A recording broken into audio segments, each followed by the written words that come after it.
YOLO composing gloves here, and today we're going to be looking at doing a cool sort of granular type process using the sampler engine inside of phase plant.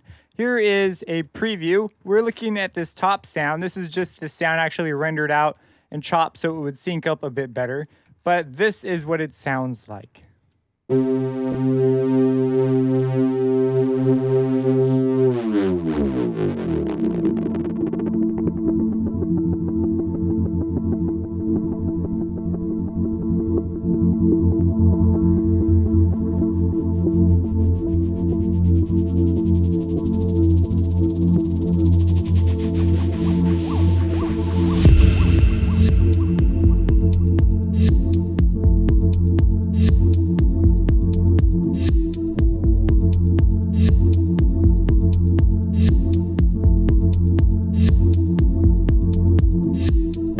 So a pretty cool thing here. And so this actually originally started out as a piano sample.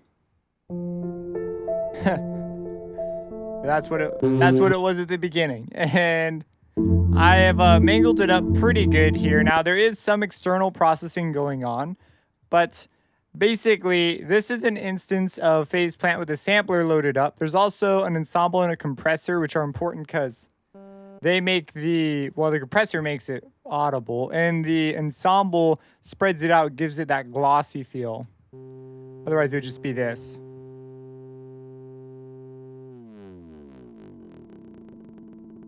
So just adding the compressor, a lot of it's already on the sample itself. And what I'm doing is I am automating a retrigger. I'm automating the length, the start, and the X fade, each of which acts as a different sort of filter, kind of. So the length controls how long this loop is. It's important that the offset is on this side, otherwise it won't start directly at my length. Let me go ahead and just make one with you. This is a little more talking, not enough. I feel like that would be hard to follow. So let's load up a phase plant. So here is phase plant, and we're gonna just load up the sampler, and we're gonna grab, I used a piano loop. You might have this. This is Black Octopus Sound, Breathtaking Future Bass. Loop number 2, 92, A minor, O2. So let's go ahead and just play this. That's what we have. Obviously, completely unacceptable. We need to make the offset start at the end. That way, when we make a loop, it'll start at our loop. If our offset's over here and we change our loop mode, when I play a note, it's going to start at the beginning, but it's going to wait all the way until it gets to the loop. Completely unacceptable. So we're going to go to offset now. It begins at our loop. Now that's nice, right? What we're going to do is we're going to make this really small. And in granular processing, basically sound is just a big list of numbers, and it's being read back. It's being read back at some rate. Granular processing is when you take a small group of those numbers and instead use those. So you have like your whole sound and you say, hey, I'm just going to take this little group of numbers out of this big sound. We call that a grain. So granular engines do this. So by selecting this and moving our start point, we're kind of choosing where we want our grains to be. Now, there's a lot of cool things you could do with this. I am going to just settle with what we have here. And we're not going to get into a lot of the other things because it's just a huge thing that we could just get distracted with. So what we're going to do is I'm going to link the macro 1 up to the start, the macro 2 up to the length. Whoops, this is still macro 1. We are all done with you, macro 1. Macro 2 up to the length. So when we turn this, yep, exactly what we want. So we'll use macro 2 to handle that. And then the X fade on macro 3. Now, macro 3 has an interesting property when the length is really small. So let's make our length itsy bitsy. So we get this sort of sound. I'm not really sure, this buzzy sound.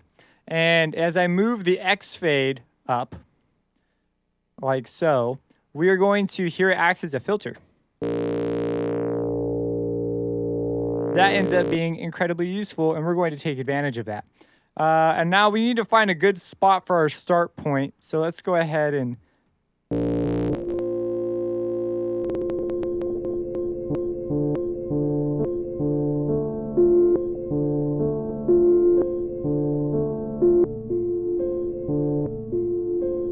I'm just looking for somewhere that might sound cool.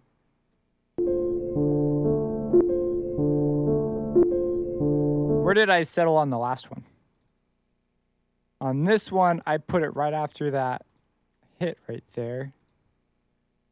So we'll go for the same. No, we'll do something different. What the heck? No, we'll go for the same. Yeah, that's a really nice loop. Okay, so you're just getting this part, you just sort of hunted specific to your material. So now that we have this all settled and figured out, what we need is a big, crazy, fat, long note. So let's also come in here and we are going to go to a new arrangement. So we're going to add one, we'll call it arrangement 3, whatever. It's blank. Now we're going to come in here to our phase plan, add just a enormous long note. Actually, we'll just copy this. We'll go to a new pattern. We'll go back to our piano roll here and paste. It doesn't want to paste the note, whatever. We will paste a note in. Now we actually need to put in a C5. And the reason it needs to be a C5 is because I know it says C4 here, but things get kind of weird when it comes to negative octaves inside of MIDI. And it winds up we have to just put down C5. So something to know about. And if I play this on our pattern, you see it plays back at regular speed. So that's the first thing we need to know about. All right, now what do we need to do? Well, now that we've got our note down, we're good to go in that respect. Now what we're going to do is we are going to add some automations. So we're going to come in here, browse parameters. We'll automate macro 1 first. And then we'll come in here, browse parameters. I think I just actually moved off one. Okay, cool. So there's some really interesting things we could do with this. I might end up actually not using macro 1. But there's some, you could basically sort of make a little gross beat with macro 1 if you want. If you know about that gross beat life. All right, cool. So we've got our 3 things, macro 1, 2, and 3. And what we're going to do is we're going to start off with an incredibly short length. And it's going to open up. And I let this ring out more. I'm actually thinking about changing it. And what we're going to do is let's take our macro 3, and if we bring this up, it acts more like a filter. Let me show you something else that's kind of crazy. If we map this as a line, this is going to move across in time and basically affect the playback rate. So it's kind of a way of like tempo syncing things as well. Now it will be thrown off by like a beat if you have a long loop length, and so it doesn't really work for tempo syncing per se in this respect. But if you plan on doing like bit crusher things with really small loop lengths, then it will actually sound pretty cool. For example, let me just make this an incredibly short length. And it plays back pretty much at tempo, but we could like affect this. And so if that's something that you want to do, in that case, we probably want our X fade up, and it acts as kind of like a filter. Also, when our loop length is very small like this, we can get some cool sort of resonancy kind of things. Like that. And if I come over to my second arrangement, I actually demo this at the beginning. This is the X fade. So yeah, wham, that is the X fade at work right there.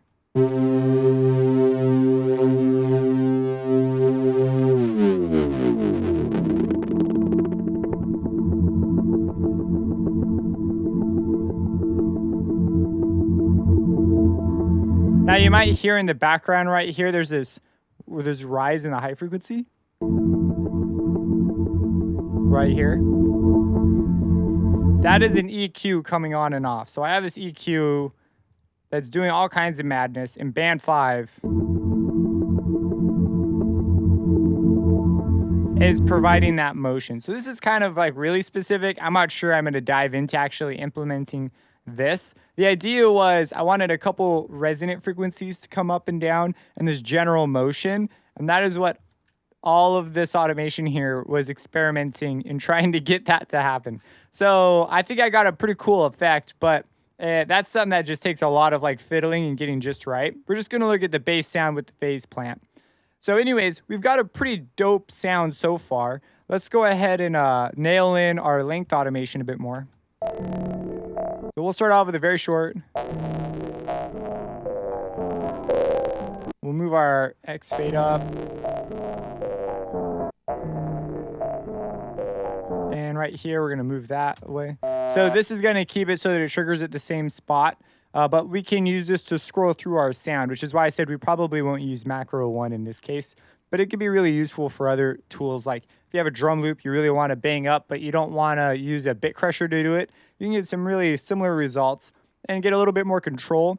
By the way, negative slopes in this also would correlate to going backwards. So if we go forward some, and then go backwards. So there are some pretty powerful options here. We're going to leave that alone, though. Let's make our loop length get a little bit up there, a little bit faster.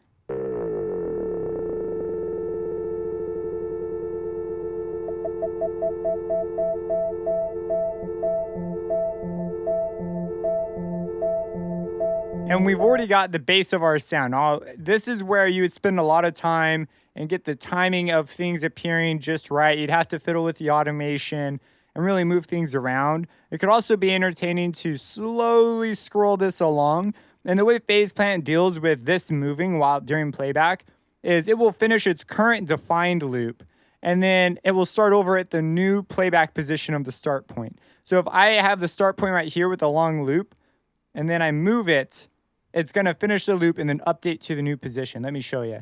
So if I'm over here, and let's say I'm at this start playback position, I'm going to move over to this playback position. And as the loop finishes out its current, the last loop it was given, it'll start at the new one. See how it like sort of jumps? It's not instant. It doesn't like go as soon as you send it a new value. This kind of makes sense because it's got to have a way of dealing with this changing in real time. So the other thing I did to this was I added an ensemble, and this was just because I have a piano that I'm doing this to. So it made sense to me to sort of spread it out. I wanted something really glossy.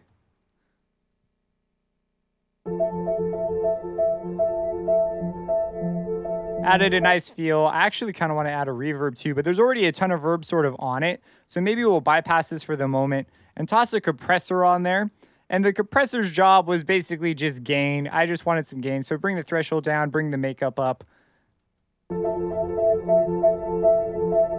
we can toss the reverb on.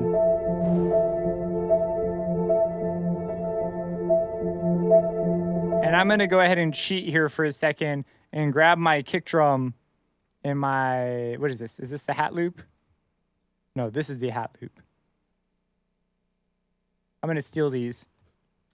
Stolen, and we're going to go over here to 3. We're going to just paste that jazz down, and I just want to give an example of where we might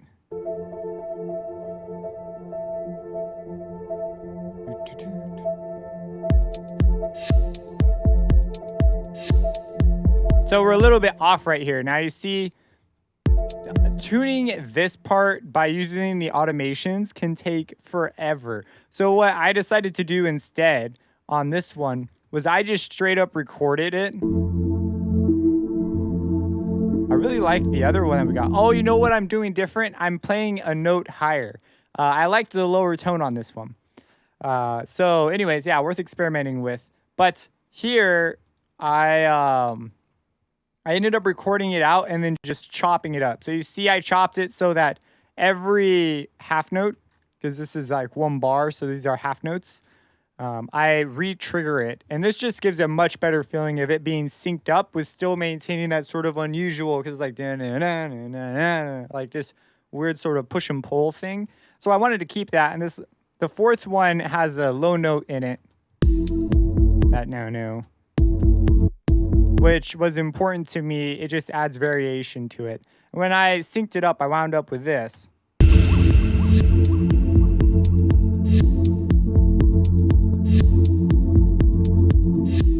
So you see, it's a pretty simple phase plant patch. It's like not terribly complicated. It's mostly about just being creative with what you have going on. And of course, I took a couple steps forward. This is the recording that I did. This is that crazy EQ. I'll play it once with the EQ just so you can sort of see what exactly is going on. As we scroll through here, you can see I've got these nodes and I just wanted them out of the way at the beginning. And this is all high buzzy stuff, so it's not terribly important. And this stuff should be cut out anyways. And as we bring it up, you see them come up. The 6 and 4 come up a little bit. 5's doing these resonance sweeps at moments that make musical sense. So if we look at the 2 spots, 5 comes up. It's right here, and that says like a swell. And then right before everything else comes in as a kind of cue to the listener.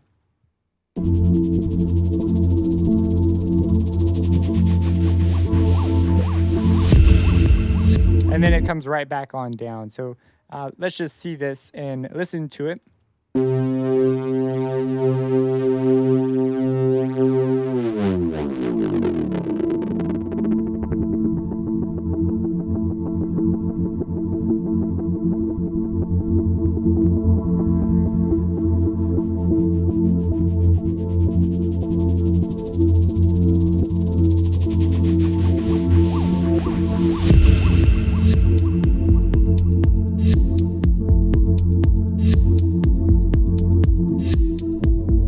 Cool. And let's look at just the last couple of moves that we have going on in here. So that's the EQ. There's the Nugent Sterilizer 3. I have been using this a ton recently. I really like it. It's a generally mono-safe. There's a couple, I think Phil's the only thing that's not mono-safe. And you can use it to do stereo shaping. It's fantastic. And so I'm using that right now to create a stereo field. It does actually have quite a difference, but it's different. It's a different experience over headphones than monitors. So you're going to want to cross-check this. But if I bypass it,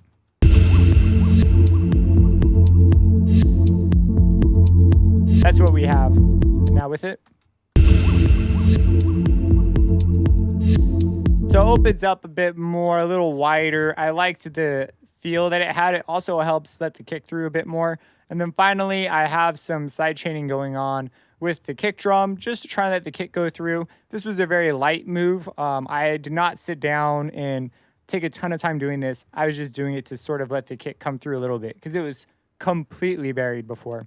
There's also some like effects, just a wind riser and some impact sounds. You know, nice stuff. But anyways, that is the sound. If you have any questions about this, let me know. I have an affiliate link for Phase Plant now actually in the description, so you can check that out. I think that's pretty dang cool.